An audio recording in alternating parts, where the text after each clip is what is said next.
Alright mga kapatid, 166 na Chinese nationals mga tol ang ipinadeport na o pinabalik na, no, pinalayas na rito sa Pilipinas. Pinabalik na doon sa China. Ito yung mga Chinese nationals na nahuli doon sa ni-raid sa may Bamban Tarlac noong Marso mga kapatid, no, sa Pogo, no. So eto mula sa GMA mga kapatid, panonoorin natin to, GMA Integrated News. Yan, no, deported na pabalik ng China. Yung mga basura ng China mga tol na nandirito sa Pilipinas, 166 yun, no? Yun na nga, no?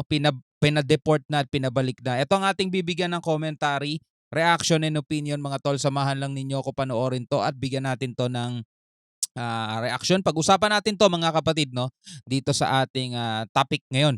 Alright, so wag na natin patagalin pa. Total, wala na rin naman tayong inihintay na. Panoorin na natin to mga tol. Mahigit 100 Chinese POGO worker ang ipadedeport sa kanilang bansa ngayong pong araw. Sila yung mga nahuli sa umunay scam hub sa Bamban Tarlac na ni-raid noong Marso. May ulat on the spot si June Veneracion.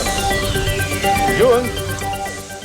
Bamban Tarlac na isa pa ngayon sa pinaghihinalaan na baka isa ring Chinese nationals, no? Yung mismong mayor nila mga tol.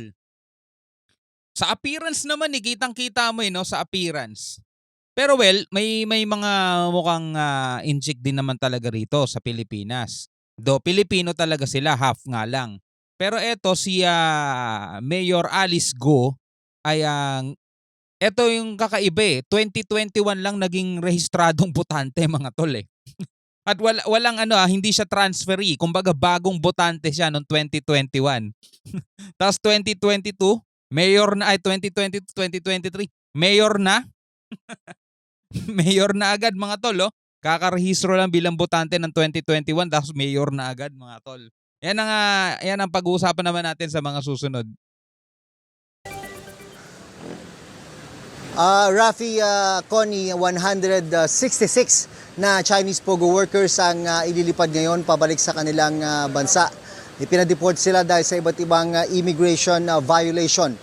Alas 4 pa lang ng madaling araw ay sinimulan na ang pagproseso sa mga deportee. Pagkatapos ay ibinyahe na sila papuntang NAIA Terminal 1, sakay ng 4 na bus. Isa-isang ibinaba sa airport ang mga Chinese na naka-plastic handcuffs. Biruin mo no mga tol, no? Ngayon, sa administrasyon na to, nakikita natin kung gaano karaming basura ang nakapasok dito sa atin. 'Di ba? Kaya ngayon, naghihigpit na ang DFA. Sabi nga ganun sa mga visa issuance, maghihigpit na sa mga Chinese nationals dahil sila yung may pinakamaraming literal eh. Hindi lang basta yung basurang plastic na natatanggap din natin noon sa ibang bansa, no? Pero eto mga tol, etong basuran to nagdadala pa ng iba't ibang samot-saring perwisyo mga tol dito sa ating bansa, no? Andi dito yung scam daw, may mga tinatawag pa sila love scam. Lahat ng gagaling pati yung paniniktik daw ng paniniktik daw sa gobyerno, yung panghahack daw ng mga website ng gobyerno. Na-trace daw nila na doon din galing sa Pogo Hub na yun na ni-raid. So ito talaga, walang ibang dapat gawin dito kundi pa deport. Dapat nga rito kinukulong yung mga yan, di ba? Kasi dito nahuli yan eh. Dapat di ba dito yan eh, ikukulong yan dito eh. Tutuloy natin. Ang mga deportee ay dating nagtrabaho sa ni-raid na POGO Hub sa Bamban Tarlac.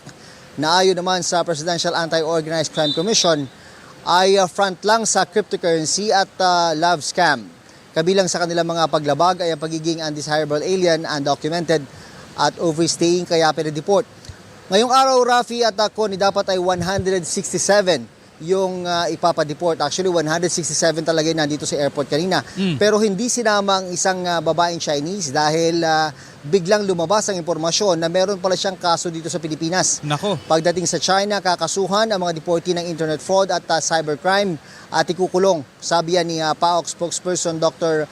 Winston John Casio. Okay. So pagdating naman pala nila doon sa China, hindi sila malaya. Ikukulong sila doon mga tol. Actually, mahigpit naman talaga doon sa bansa nila eh. Kaya nga yung ibang mga Chinese nationals, talaga nagpupunta sila ng ibang bansa para doon nila magawa yung mga illegal na negosyo nila. 'Di ba? Doon sa China mga tol, kahit na ilang gramo lang ng pinagbabawal na gamot ang mahuli doon, 'di ba? May mga kababayan na tayong nabitay doon sa China. Samantalang yung mga Chinese nationals na pumapasok dito talagang kilo-kilo ang dinadala mga tol, no? Pero since nga wala naman tayong ganong kabigat na parusa, nabubulok lang sila sa kulungan. Pero dun pa rin nila na isasakatuparan na isasagawa yung mga negosyo nila. Ayon yan, no, sa Senator Robin Padilla dahil nasaksihan niya daw mismo doon niluluto sa loob ng bilibid yun, mga tol. Hindi sa ating galing yun, sa kanya galing yun. Sabi naman ni PAO Executive Director Gilbert Cruz, mahigpit ang China sa mga ganitong kaso. Ordinaryong bilanggo raw ang trato sa mga deportee, hindi tulad dito sa Pilipinas na biktima ang tingin sa kanila. Kung dati, Pilipinas ang sagot sa deportation, ngayon ay nagboluntaryo raw ang China na sila ang magbayad. Pangatlong batch na ito ng deportation ng mga POGO workers mula Bamban Tarlac. Narito ang bahagi ng interview sa mga opisyal ng PAOK. At good naman at nakikipag-cooperate ang China pagdating sa mga to. Kasi talagang di nila maitatanggi mga katol, no? Nahuli to eh. Nahuli to mga to, undocumented at walang sapat na dokumento. So paano nila ngayon ililigtas yung mga yan? So mahigpit daw ang China pagdating sa mga ganito, ordinaryong kulungan lang. Though they were arrested inside a POGO hub in Banban, but mostly ang ginagawa kasi nila is scamming. So dito, nakita nyo naman, naka-air condition unit. Maayos yung pakain sa kanila dahil ang trato natin sa kanila, biktima. Pero pagdating po doon, Trato sa kanila, biktima. Grabe batas dito sa atin, napakalambot mga tol, no? Ang dami na nilang na biktima, ang trato sa kanila, biktima rin. Grabe. Wow na pag-apak ng Shanghai, kriminal, kulong. Pag-apak ng Shanghai, China, kriminal na sila ngayon. Kulong na sila ngayon. So kaya pala mga tol, ginaganyan-ganyan tayo kasi napakalambot natin. Alam nila pag nahuli tayo rito, victim din tayo rito eh. Dapat palitan yung mga ganon. Diba? Palitan yung mga ganon. Kaya malalakas yung loob nila mga tol eh. Di mo takot nila dun sa bansa nila. Kaya pumupunta pa sila rito sa Pilipinas kasi isip nila. Kapag nahuli tayo, victim din tayo dun eh. Di ba? Kailangan palitan natin yun. Dapat parusa.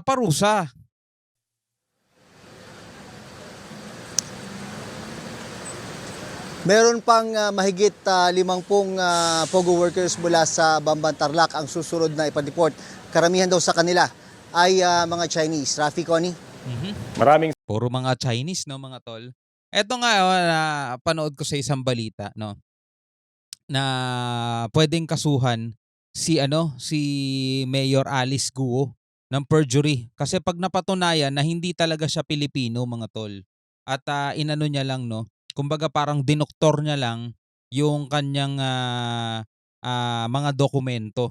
Kasi hindi ka talaga pwedeng maging maging mayor, 'di ba? O kaya tumakbo ka sa isang government position tapos hindi ka Pilipino. Okay nga lang sana kung half 'di ba? Pero kung talagang wala ka kahit isang dugo, kahit half man lang wala ka, 'di ba? Yari ka talaga doon, makakasuhan siya doon, mga tol. At pwede daw 'yon. 'Yun ang ating papanoorin sa mga susunod nating video, mga kapatid. Bibigyan natin yan ng reaction video. Pero kung ikaw bilang isang Pilipino, ano masasabi mo dito sa 166 Chinese nationals daw na ipinadeport na o pinabalik na doon sa kanilang bansa, na dito ang trato sa kanila victim, pagdating doon criminal na, mga tol. Mahigpit nga talaga ang China, no, pagdating sa ganyan. Samantalang sa atin dito, victim din ng touring sa kanila, mga tol. Anyway, hanggang sa muli, ako nga pala si Shobal D. Peace out.